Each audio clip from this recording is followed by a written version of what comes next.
Bonjour à tous, j'espère que vous allez bien. Bon, pour commencer cette journée, toujours par les annonces économiques, parce que je crois que ça va devenir un peu obligé de faire tous les jours. Donc, le IPC, ok, c'était comme prévu. C'est pour ça que vous voyez un petit hausse, pas trop costaud sur le DAX, mais tout à fait normal, ok, tout à fait normal de cette petite hausse parce qu'on attend de l'ouverture des Américains pour donner la impulsion qu'il faut. Aujourd'hui, on a deux annonces qui sont très importantes, ok? C'est le prix des productions. En fait, le prix des productions, il faut qu'il soit négatif. Comme ça, si les ventes au détail et aussi ça baisse, ça veut dire que c'est hyper bien pour le marché. Donc, ça veut dire que les matières premières, ils sont pas chers. Donc, eux, pour produire plus, ça veut dire que pour nous, c'est bien. C'est bien pour le marché.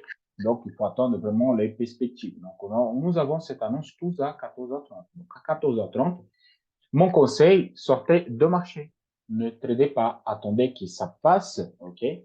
Et à partir de là, vous prenez une décision. Ça veut dire que 14h30, vous allez trader vers 16h, ok? Parce que 14h30, on attend le mouvement et après l'ouverture des marchés. Si tout ça, c'est bien pour le marché, ça veut dire que le marché va continuer à monter. Si c'est négatif, ça veut dire qu'il va continuer à baisser à l'ouverture et comme ça, vous profitez du mouvement de la hausse ou de la baisse pour rentrer en position. Donc, vers 16h, c'est le bon moment de rentrer sur le marché pour trader. C'est là qu'ils n'ont pas l'expérience. Par exemple. OK? Donc, le reste, il n'y a plus rien du tout. Donc, c'est les deux rendez-vous majeurs. Après, je vois ici les ventes principales, mais si vous prenez les ventes en détail et le prix des productions, donc celui-là, vraiment, c'est juste eux qui ont mis 3 étoiles, mais il n'y a pas de 3 étoiles là-dessus. Désolé pour le bruit. On revient sur la plateforme TradingView, parce qu'il y a des choses intéressantes qui s'est passé hier sur TradingView, sur le marché. OK, je vais commencer par le daily parce que c'est le plus simple et je vais enlever tout ça. C'est dit que la zone qui bloque, c'est la zone de 11 600, chiffre rond. Et 11 600, c'est la zone qui bloque. Et depuis lundi, on fait des chandeliers des décisions. Chandeliers des décisions, 2. Et aujourd'hui, on est plutôt sur le troisième, mais la journée vient de commencer. Ça indique qu'on a besoin d'un catalyseur, un, pour percer la zone. Ça va faire un gros chandelier jusqu'à 11 750, voire 11 800. Comme ça, on casse cette zone ici. Et à partir de là, on fait complètement un changement de polarité on peut avancer. Mais attention, il faut faire la même chose comme celui-là. On fait une grosse hausse jusqu'à 12 000 parce que tout le monde prévoit le 12 000 et après, il revient. Pourquoi j'ai dit ça? Parce qu'au fait, je vois qu'ils commencent à tous former orange. Le Nasdaq, le Dow Jones, et je vais vous montrer. Donc, là, le changement carrément de tendance pour passer en hausse de long terme sur le Nasdaq, c'est le franchissement de 12 000 et on clôture supérieur à celui-là. Là, on peut envisager des perspectives. Je dis, mais Maurice, vous travaillez sur 15 minutes, mais regardez toujours le délit. Oui, pour voir la position. Pourquoi? Moi, j'ai comme habitude, sur mes zones, je ne trade pas. Pourquoi? Parce que c'est des grosses zones de hebdomadaire et journalier qui ça me donne pas des points d'entrée précises. Ça me donne une décision de marché. Ça veut dire que le marché est franchi ou ne franchisse pas. Donc là, on est en zone où fait de bail, c'est très dangereux. Il fait les ventes, c'est très dangereux aussi. OK, je reviens sur l'H4. Et sur l'H4, depuis quelques jours, on a des hausses, baisses, des chandeliers d'indécision partout. On ne casse pas notre deadline ici pour envisager un signal de vente, un retournement, et on ne donne pas de signal de bail. Donc, on a coincé là-dessus. C'est hyper compliqué de trader comme ça. Moi, je préfère rester en écart. Qu'est-ce qui s'est passé hier? Comme c'était prévu, j'ai tracé ce trade line-là pour vous. Il avait vraiment, il a été cassé. L'objectif, il était fait. Et là, encore une fois, qui ne connaissent pas comment fait l'objectif. Vous prenez la taille de touche, OK? Là, il y a cette touche, là, mais c'est trop. Donc, vous prenez les deux touches. Là, ça donne plus ou moins, ça va être ça l'objectif théorique. Hop, c'est pas trop précis. Et ça donne à peu près ça l'objectif théorique. OK? Parce que là, on n'a pas les touches comme il faut. Vous pouvez mesurer là. Donc, je vais marquer comme ça, on lève les deux. Là.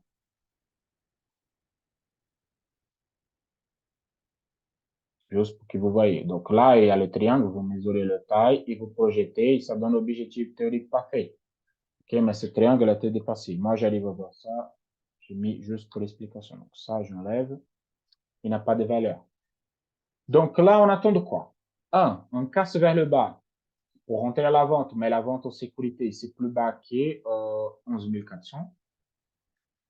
Moi, j'envisage vraiment un cas supérieur et au-delà, en clôture supérieure à 11 600 pour rentrer en position. OK? Pour rentrer en position. Pourquoi j'ai dit ça? Parce que sur 15 minutes, il existe une décision. Sur 15 minutes, il y a une décision. J'aime bien la méthode à cause de ça. On a eu un gap baissier, mais le gap ne donne pas de signal. Donc, on a eu celui-là, c'est les annonces sur le marché asiatique. C'est pour ça que vous voyez ici, le Nikkei, il a monté plus de 1,60%. Donc là, nous avons cette signal, bon, cette grosse hausse, OK? Une grosse hausse de Nikkei qui s'approche tout vers là-haut. Et à part toute cette zone de gap et tout comblé, nous sommes neutres. Donc, c'est pour ça que j'aime bien la méthode parce qu'elle travaille bien les zones. Il faut quoi, attendre quoi ici? Moi, j'attends un signal. Okay? Et le signal, va provenir ici à partir de l'ouverture des marchés. C'est à partir de 14h30. Bon, c'est normal que nous avons un signal de buy sur les robots parce que c'est des annonces économiques, des accélérations de marché. Mes élèves ici qu'il ne faut pas rentrer. Donc, qu'est-ce que moi j'attends? Un casse vers le bas avec un âge négatif pour prendre un objectif, ou un casse vers la haut pour essayer de venir tester la board. Vous voyez, ça donne parfaitement. C'est ça le but d'aujourd'hui. Mais pour celui-là, j'ai besoin d'une confirmation de vente et achat correct sur cette zone. Vraiment correct. Qui n'a pas encore. Donc, à observer. Vraiment à observer le marché.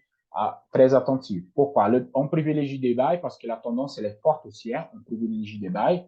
Par contre, je ne peux pas exclure une vente si on casse la moyenne des 200 sur la méthode à ce niveau-là. Je ne peux pas exclure un signal de vente. Okay? Je ne peux pas exclure cette possibilité.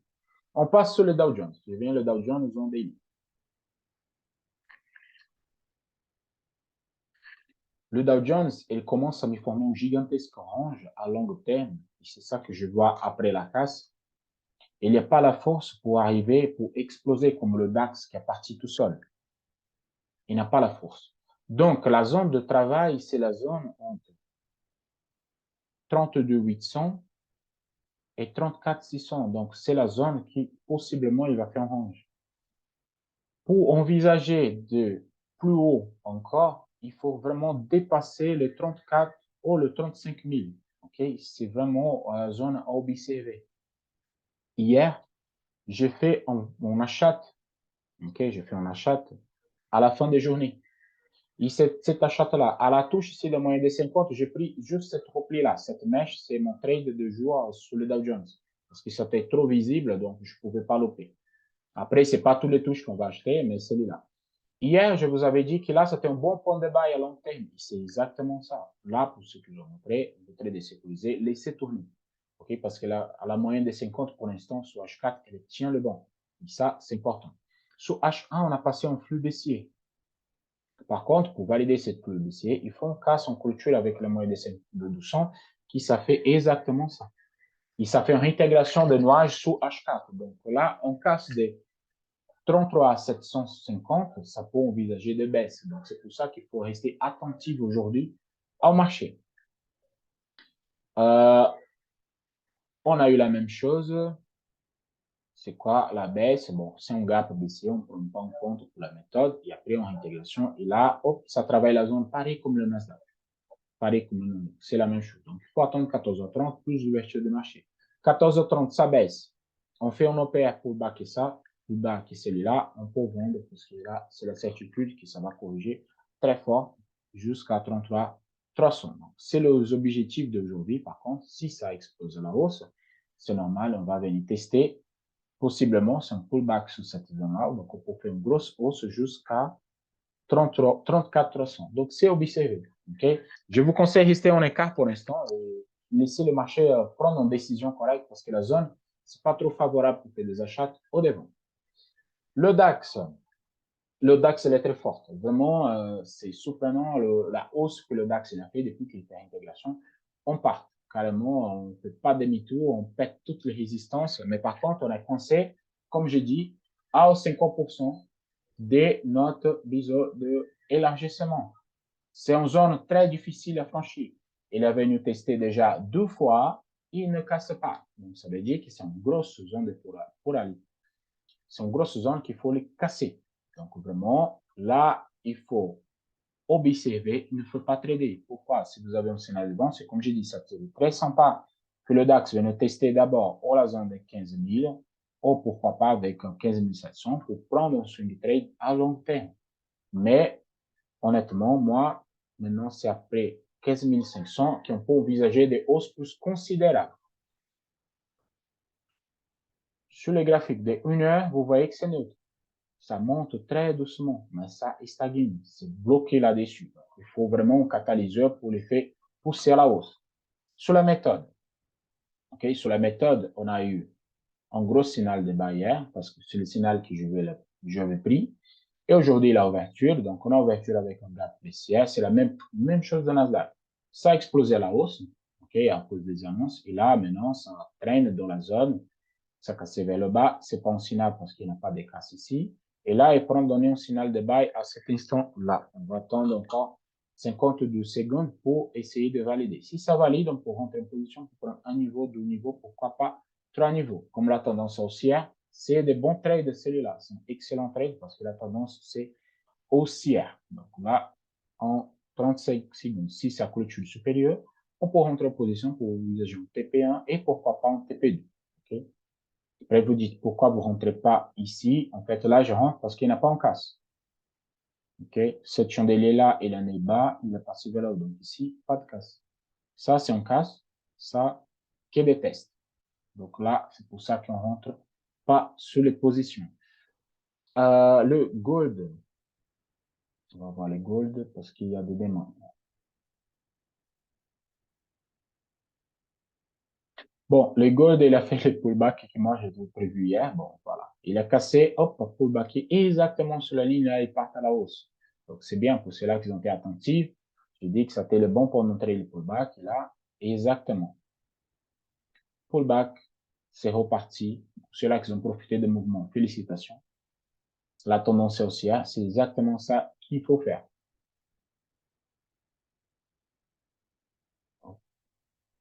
J'enlève. Donc, sur les gold, je garde la même ouverture de lundi parce qu'elle est très profitable, on dirait comme ça. Et là, c'est parfait. Voilà. On travaille la zone, encore on casse, exactement sur le pullback. C'est vraiment exact. Et là, c'est reparti. Un niveau, je crois qu'il a fait même le deuxième niveau de là. Et là, il part encore une fois à la hausse. Prochain point d'attente, c'est le 19,36 pour les gold. Okay? Pour celui-là qui travaille le gold. Pour celui-là qui aime bien les figures chartistes, nous avons ça. Là, figure de continuation pour ceux-là qui aiment bien. Figure de continuation. OK? Hausse, travaille la zone, casse. L'objectif, c'est simple. Prenez le taille de la dernière vague, projetez à partir de la casse, et ça donne pratiquement, hop, attends, on baisse un peu, ça donne pratiquement 33 au 19,33, pourquoi pas les 19,36 comme objectif. Donc, c'est l'objectif à attendre pour les gold à ce moment-là. Bon, c'est tout pour aujourd'hui. Okay? Soyez attentifs avec les annonces de 14h30. Je vous souhaite vraiment de trader après les annonces, après l'ouverture et prendre le flux. Si les baissiers, vous vendez. Si les haussiers, vous achetez. C'est le plus simple à faire. Excellente journée à tous. Okay? Cette vidéo, elle va être sur YouTube et sur mon canal de mes élèves. Okay? C'est là qui continue à suivre le YouTube. Vous êtes toujours bienvenus. Ici, il y a la formation BRL Trading pour ceux-là qui souhaitent, ok? Pas d'accompagnement pour moi, mais il y a toutes les vidéos, tout ce qu'il faut. Et aussi les bots Shimoku avec toutes mes stratégies et les bots Checkmate avec le e-book. Excellente journée à tous. À la prochaine. Ciao, ciao.